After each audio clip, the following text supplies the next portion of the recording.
cold. The liquor, she warms my soul. All day I've been getting high. I just need to ease my mind. Well, here we are, 1v1, rapper, executive, entrepreneur, princecoreykv. What's going on, man? Sugar, man. Good to see you, bro. You feel me? We in here, man. It's only right I got you in here, you know, because the relationship we have is deeper than music. It's deeper than business. And so we link up and talk game off camera all the time. You know what I'm saying? So why not show people what we really talking about? You know what I'm saying? My first question for you, how you feeling, man? Good. Good? Happy. Yeah? You know what I'm saying? Not content, though. Yeah. You know what I'm saying? Just really working all the time, you know, hustling, grinding. Trying to just, you know the norms with me. Yeah. Just out here with it. Why not content? It's always more that you gotta have, because I feel like once you level up, it's like a part that you always gotta prepare for what's next. I feel like it's never, like to me, it's a never ending. Like, Yeah. So you don't go nonstop nowadays. Yeah, 48. What do you say? 48 hours a day. That's insane. Yeah. How you do it? Sacrificing being in certain crowds, sacrificing being around certain people. If you know, like I look at it like this. If I got a cousin or whatever, or a homie or something like that might not be doing what I'm doing, but can see what I'm doing is working and want to get in that field, I could go bullshit with somebody that don't give a fuck about it, but cool with just fucking off with me and kicking it. Or I can kick it with them and Showing the ropes. Showing the ropes. It's just picking your personnel. So let's take it back. You know what I'm saying? Obviously, we know you, but let's get to know you. So you were born in Charleston, Missouri, correct? Technically, like at Sykeston Hospital. Sykeston Hospital? Yeah, but I'm from Charleston, though, like born and raised. What was it like growing up? In Charleston? In Charleston.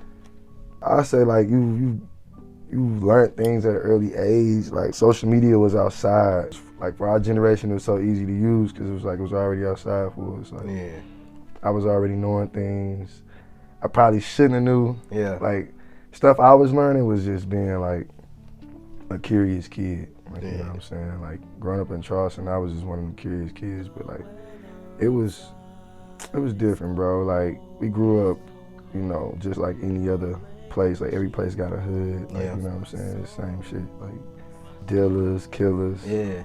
Was it rough?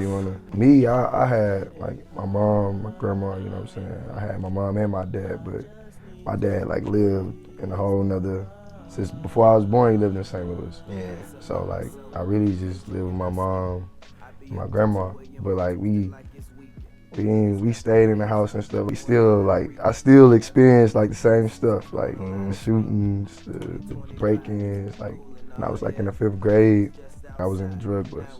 You know what I'm saying? Like my stepdad. You was in the drug bus? I was in one. What? Yeah. Oh, nothing ain't happened to me. Like it was like a morning, bro. My mama always went to work like at 5 in the morning. My mama worked at MoDOT. Like, she's early as hell. So like, she would always go to work at like 5 in the morning, and then we'll, you know, get up, you know, lock the door or whatever. My stepdad would be asleep. You know what I'm saying? He young at the time, like around 24, 25, probably 23, probably a little younger than that. And I just remember somebody coming to knock on the door like shortly after my mama leave. You know what I'm saying? Yeah. And I just remember like looking out the blinds. You know the blinds with the long, but you can separate them. Yeah. But it's like singles. So I remember looking and like seeing all like shirts and all kind of people. And how old are you? I'm like 10. Oh shit! Like almost 11. That's like crazy. 10. I go wake up my stepdaddy. But like he waking up, like still getting up. So then by the end, my sister, like who is like 2 years, like she's like 8. Yeah. She opened the door. All police coming in the house. Yeah, it's crazy as fuck. Damn. Yeah, and then I just remember like seeing them like wake my stepdaddy up, like, and they took us down the street to my grandma's house, his mom's house. 10 years old in such a condensed area, being around something like that, even just the environment.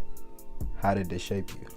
I mean, I ain't really even understand what was like really going on. I didn't know I ain't even know, like I could tell this story now because my stepdaddy he ain't in the streets or nothing like that. You know what I'm saying? So like, I didn't know that he was like selling crack then. I didn't know this shit like until now. Yeah. I'm like, oh, I thought she was just selling weed or something. That's crazy. So all you know, the police just came and got him for God knows I'm thinking what. it's for weed. Yeah. No, Damn. You know, I didn't know it was that deep. As a young boy, I didn't know that. I didn't know it was that deep. So. Was it hard to stay away? What you mean? Like, from getting into that life? I wouldn't say like when I was young, no, because my mom really was one of them type of moms that was like, kept us in activities. But I was so into activities, like I wouldn't do right in school sometimes. Around that time, like between the time I was born in Charleston till I was like, I'd say about like 7, my mom met my stepdad. Like between them times, I was just a little spoiled kid getting whatever, you know what I'm saying? My dad played college ball. I remember like going to the games and shit, going in like he went to St. Louis U. I remember going to the games and going in the little arena, going in the locker room with him after some games and stuff, meeting Larry Hughes. Yeah. I've been knowing Larry Hughes since I was like a baby for real. I was like 6, maybe 7. My mama was going back and forth to school, like in Carbondale. Yeah. So we live in Missouri, bro. From Charleston? Yeah. Wow. This before she become an engineer. She trying to... Yeah, she on her grind. Yeah, that's where I really get it from for real, like as far as just driving and just willing to... Yeah. So she was going to Shawnee first, and then she graduated there and then started going to SIU. So sometimes we'll get up, like we'll go, like say we get out of school, we'll go all the way to Carbondale, wake up in the morning, come all the way back to Charleston, and then go to school, like already dressed though, like probably like up until I was like old enough to go to school, I probably woke up like at 5 in the morning every morning. In my line, cuz we wake up 5 in the morning, get dressed. And school don't start till what? Because we weren't old enough to have a babysitter, so we had to go to my cousin's house. She had to take us to school. Oh wow. Grandma work, mama work, aunties work. I remember one time my toothbrush fell out at school. Dude was like, why is your toothbrush? I'm like, I wasn't even old enough to know how to explain to him like my little, I gotta, you know. Yeah. That finesse out of it. So I want to go back to your dad. Famed basketball savant, player, trainer, coach. Was that your lane initially? Oh yeah, I felt like when I was born in like ball, bro. Like like I ain't really, like when people say I wasn't a rapper, like I really wasn't nowhere near a rapper, bro. Like all I knew was basketball. That's what I was told. Other sports was just like I was not, like I was real good at football and baseball, but I really just knew basketball. Like, I've been like, my dad used to have me, he always coached the St. Louis Eagles or whatever, but he used to have me like go out of town with them, bro. Like I saw like all the pros, I saw them all in high school, like Tyreek Evans, Derrick Rose. Any player you pretty much name, I was seeing them coaches. I met Calipari, I met John Thompson Jr. Oh wow. Third. Yeah. I met Coach K before. I seen Roy Williams in person. And this is my dad used to have a BlackBerry with all their numbers, bro, and I used to just be showing all my homies and shit. So he was connected in the basketball. Because they had to call him to recruit the players. What's his kid like? They asked questions, you know what I'm saying? So just how big? Very resourceful dude in the basketball world. Was your father's name in the basketball world? Big, bro. Like he's just so resourceful. Like he been putting in time. Like my dad started coaching in like 2001 or 2 or something, like at Clayton, like you know what Clayton at? Yeah. At Clayton. Yeah. Then he went to Maplewood. Okay. In like 03, and he was there until like 15. Maybe 2015. So he was your coach? Yeah, in high school. How was that? It was cool. I did what I did. I did what I was supposed to do for the most part. So I ain't really. We have our days. Like when we had our days, it was really them days. Like, hell yeah. Like competitive. You talking about he'll say something and I'll just be like, and it'll just turn me into a whole nother. Like he a person that can make me tap into a whole nother. Dimensions, just like by. And so, was there ever any pressure in terms of you know, my dad's this big time basketball head, you know, I'm hooping, there's expectations on me. If I don't be better than my dad, I fail. Not even my dad, it's just our family. Like, my uncle got drafted by the Bulls. My cousin went to Mizzou. Yeah. Just I always like basketball royalty with our family. Like, all my cousins who won state. It was always pressure, like, always. What did that do to you? Made me more competitive and made me hungry though. Like, I ain't just be like, like. But it also made me want to find my own lane too. Like, in the back of my mind, I always knew, like, I don't just want to, like this. Once with the basketball thing, I think that's when it really made me easily, like, kind of like do something different. Cause like, I got kind of tired of being like, all right, Frazier. Like, I'm like Corey though. Like, I'm me, you know what I'm saying? It ain't, people will give you a leeway because of who your family is, but it just made me want to make a name for myself for real. And so you didn't want to be in your family's shadow, in your father's shadow. You want to do your own thing. Pretty much, yeah. Would you say that's what drives you? Most definitely. And so you decide, how old are you, 17, 18? I don't want to play ball for a living. No, I kind of decide when I'm like 19. 19? Like after college. Yeah. Yeah, I go to Mac out of high school, you know, go a year. Then I do some stuff there, fuck up a little bit, and then I try to go to Three Rivers and like kill the trials, like whatever. And he asked me like, why you want to go into class? I tell him, hear nothing back. After that, I was just like, yeah, fuck school, bro. Like, for real. It was just, I knew like, I had dug myself so deep that like, I was gonna have to settle for something I really didn't really want to be in as far as basketball. Like, but I had decided not to and just started, you know, just really, I wasn't really doing shit. Aside from basketball. Like, once I stopped playing ball and going to school, bro, I really went on shit. Like, I had like these King Vision shirts. That's where the KV in my name come from. We was selling them like making some money, like real shit. Like, we really was making some money, but we was young. We didn't know. Damn, we just knew we needed to re-up, and then, but after a certain while, we just spent all the money. And then we giving the shirts away to girls and all kind of people and stuff. You're 19, you put the basketball down. I gotta figure something out. Why music? Like I said, it started with the shirts and just being an entrepreneur, and then like, we used to just rap, bro. Like, we used to play beats and just freestyle. Like, I used to be the nigga that was just picking the beats. Like, my homies was rapping, I used to just laugh, like, these dudes crazy, like. And then, like, I'll start to spit shit.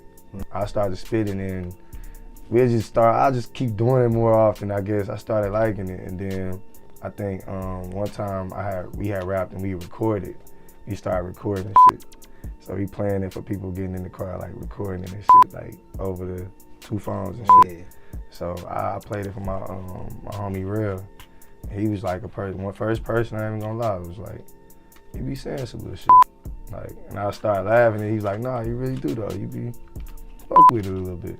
I did, and then my homies started to encourage me, like, we'll be rapping, and then it had got to the point where we was rapping in the car so much, he's like, bro, you gotta lead every song. I'm like, bro, what? These dudes are rapping like, man, no, stop it, man, Corey gotta go first, bro, fuck no, Corey gotta go first, bro. You know you gotta lead it. That's tough, like, though. What the fuck? So you just jumped into it. Yeah, we was just rapping, bro, like drinking, bored, whatever we going through, we just rap about it. It wasn't really like, I want to be a rapper. We was just rapping, bro. If that friend doesn't say, hey, you kind of dope, do you even, you know what? Let me try this. I don't think I tried. I think I eventually would have been somewhere in it, like making some of it. Some kind of way. Yeah. But not necessarily. Just rapping. Like, I ain't know about if I had a voice for real. So when did you realize, yeah, I'm fucking nice. I can do this shit. Shit. Last year. Get the hell out of here, man. No cap. No. Last year? That's honesty. When you were able to look yourself in the mirror. I mean, I honestly don't know where I'm really at with it now. I just know I just love to do it, and I just lyrically want to keep going. Yeah, I mean, I know as far as how I've gotten better, but I don't really try to think about none of that. I just really be on some.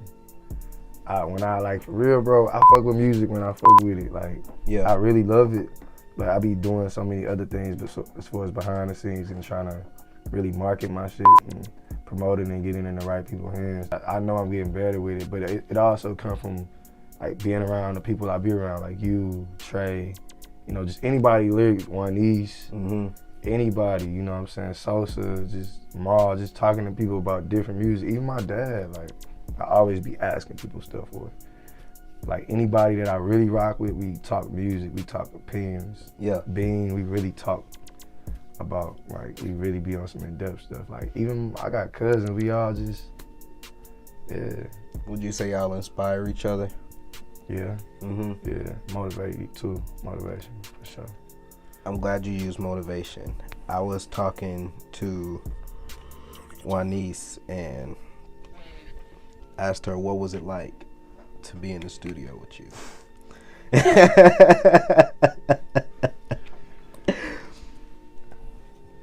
But basically, the word she was using is motivating. He's gonna work harder than anybody else in there. If he don't like what you got, he gonna tell you. He don't care how you feel. He's gonna let you know he don't like it. But it's all out of love. And that's what makes him a great leader. And so with that, I ask you, would you consider yourself an overachiever? Nah, I feel like I ain't even really achieved it, to be honest. I feel like I'm putting myself in a position. I still got more work to do, so I'm not even close. So you're not even scratching the surface with what you have going? You're not close. So what's next for you? Man, we got a website dropping. Me and Trey got a mixtape called Rules for Life. I got a podcast I'm producing with this dude named Marquez McKellar, and we producing a show for Bean. It's called Mic'd Up with Bean. It's basically just a platform designed to bring the big world and the little world together. Like, you know, for us coming from a small town or a small place, a lot of us know big names and a lot of us know big people. You know what I'm saying? I have the resources, Quez has the resources, Bean has the resources, so we just really trying to do something that ain't ever really been done as far as just networking. Yeah. You know what I'm saying? Then I got other stuff, like a union I'm producing. I got like a lot of stuff I'm working on. And so tell me about that. You're coming from basketball, slinging t-shirts, making music, and now you're, okay, I want to be bigger than that because this is bigger than me.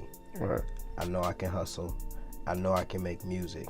Now let me get a team together and let me build something on my own.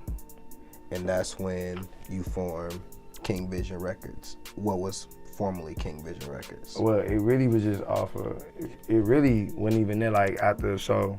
I'll fast forward you back. So like when I'm 19 and we started doing shirts and we started rapping. So when I first started rapping, it wasn't no King Vision, nothing. Like as far as records wise, it was just shirts. So I'm rapping. So somebody in my hood just like called me out on some rap shit. Yeah. I already had a mixtape that I already had put out, like on some just cool rap shit. So he called me out, and that's when it like, alright, I started rapping, and like I rapped like beefing with him, and then it's like it got hot. Like locally, motherfuckers just like everybody like wanted to hear it and wanted to, you know. But if I really knew what I was doing and had people that understood what was going on, because none of us did. We could have did something with it, but we just didn't know what to really do with it. You know what I'm saying? But like that happened, and I kind of like took it up from there. Like it was more so like, all right, motherfuckers want to work with me. You know what I'm saying? And then after I did the like being a bachelor tape or whatever, I met where I've been knowing Kalen Armstrong, like call him Rocky though. You know what I'm saying? I've been knowing him, and he was just like, bro. I remember he told me, he's like, bro, I'ma do whatever it is to make you the biggest name in the world. I like coming to with all this. I'm like, bro, we on Swank. I'm like, bro, what the fuck are you talking about, bro? Like that Remy too. I don't know, you tripping. But when I left, I was just like, damn, ain't nobody ever said that though. Like, fuck it, I'm gonna fuck with him. I've been knowing this nigga all my life. Fuck it, I rock with him. So I signed this we signed some deal with the Orchard. He had Faith Over Fear music group. Right. So I go, link up with him. We do, what I'm saying, a tape. Mm-hmm. It do well, like as far as what we know, as far as what we did for it, we kind of did good for real. And when nobody on like all platforms at the time, this is when it first, nobody could do it at the time. Like, damn, how the fuck you do that? How you do that? Yeah. So I was like, yeah, we do that. Then we kind of started having differences. Like, it was a way that he, like, I saw something that he ain't really see. So like, these people was kind of doing something a way I wasn't really fucking with. Like the way they was doing, I'm cool with how it was, but it wasn't, I'm cool if that's conversated. But he ain't really see it. He looking at it like, bro, this our way to get in. And I'm like, I don't want to go in that way though. Like, I don't really trust them. I mean, it's cool how they trying to do it, but they ain't even telling us they trying to do it that way. Mm-hmm. So I don't really trust them just off of that. So we kind of like split, and I kind of took a year off, and that's when I kind of met you. Yeah. James, I just started meeting people, and then that's when I was like King Vision Records, and then that's when I found Juanice, and that's all I had, you know what I'm saying? And so your roster, Trey 8, Jada Glitz, you, obviously, Spiffy. Spiff. Am I missing anybody? Honey. We got a girl named Honey, and I mean, that's it, but like, as far as artists, rappers, right. Yeah, that's it, pretty much it. How'd you put your team together? Just off of connections, just knowing them. Like, really, all these people I've been knowing since kids. Like, Trey, I've been knowing Cuz since, like, I didn't even know Cuz was my cousin, really. Like, we always called each other cousin, cause like, on my dad's side, his mom, stepdad is my people's, but that's not his blood, you know what I'm saying? Right, so we call each other cuz off of that. Mm-hmm. But we not knowing that our grandma and grandpa brothers and sisters. Like my grandpa got like our grandpa got hella kids. And so y'all cousins for real? We blood. When y'all find that out? Last year around like August. That's crazy. We been calling each other. Imagine calling somebody your cuz, y'all. Right. Then y'all really cousins that'll fucking like take you to the moon. Like, damn, we really is blood. Like, yeah, it's crazy, and we are. That's love. Yeah, it's crazy. And so, you drop Once Upon a Bachelor.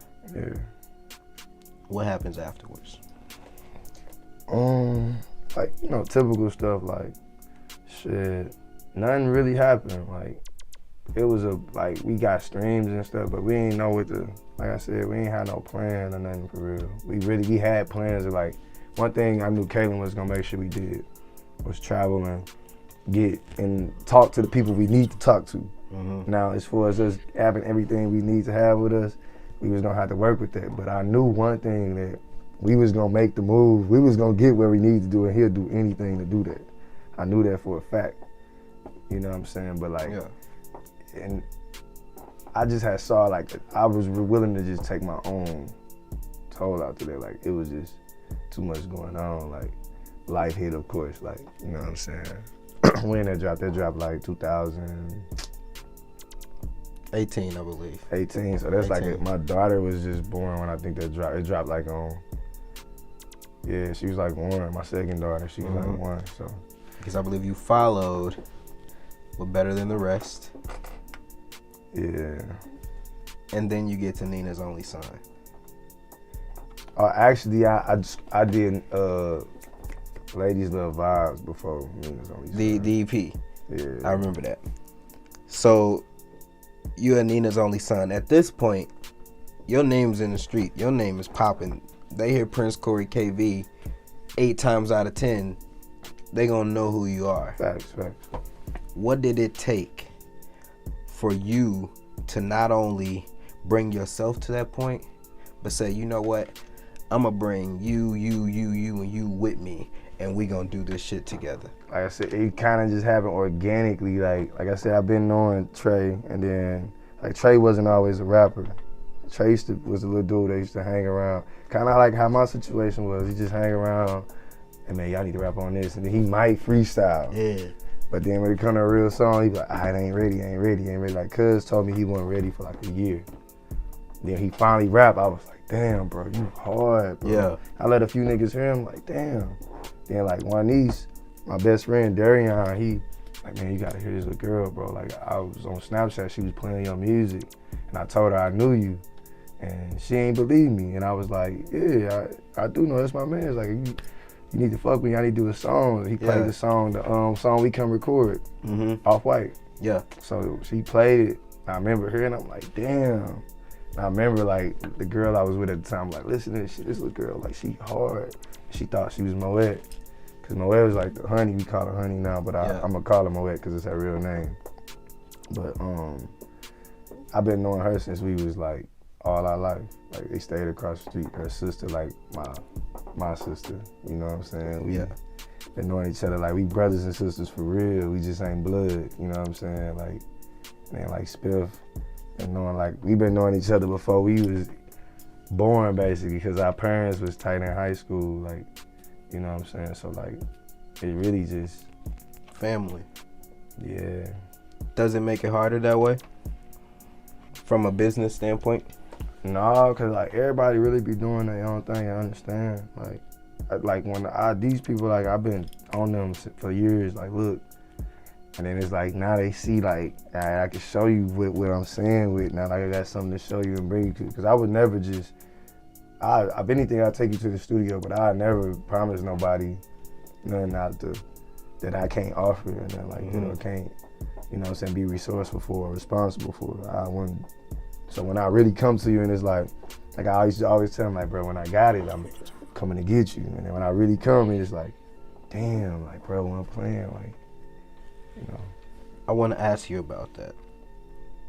Again, I spoke to Trey, I spoke to Bean, Juanice, and they all made it a point to make the same point that you're somebody who takes pride in standing on their word. And in this industry, that's important. Because there's a lot of sucker shit going on. And it's hard. I mean, sometimes you gotta stand on your word. You get bite in the ass stand on your word too. Like, either way. Because sometimes you be like, you'll put yourself in a situation like, damn, I ain't gotta do that, but fuck, I gotta do it now because I said it. What's the importance of it? Accountability. Like my pops always like preached to me accountability. Like you gotta be accountable for what you know what I'm saying, put in the atmosphere. Just use accountability, just period. Like it's come with being like responsible and all that help with all that. You just gotta be accountable for what you do. You got KVR. You decide, you know what? Let's do something different. Right. HRE comes about. House Rules Entertainment. Yeah, that's it. Like so, like with House Rules, where we was at? We was at show after Once Upon a Bachelor. I'm on Nina's only son, so we do the Let Me Know video. Mm-hmm. You know what I'm saying? Yeah, that was hot. Like me and my uncle always been like a advocate person for me as far as when it comes to me. He took me to my first studio session, which like we was in the, you know what I'm saying? It was crazy. It was deep in that motherfucker. Like if you wanted to do music, you really had to want to do music to go. Yeah. On. For real. It's unlike any other, you know, atmosphere. Even with the engineer, like how cuz yelled at you and it was different, like not yell, but like talk to you, like you too loud, or and it could be intimidating to a motherfucker, you know. So, like my uncle, we was always tight. Like I would always go play music for him and shit. But then like we fast forward to where Nina's only son, he was really like nephew, man, this motherfucker.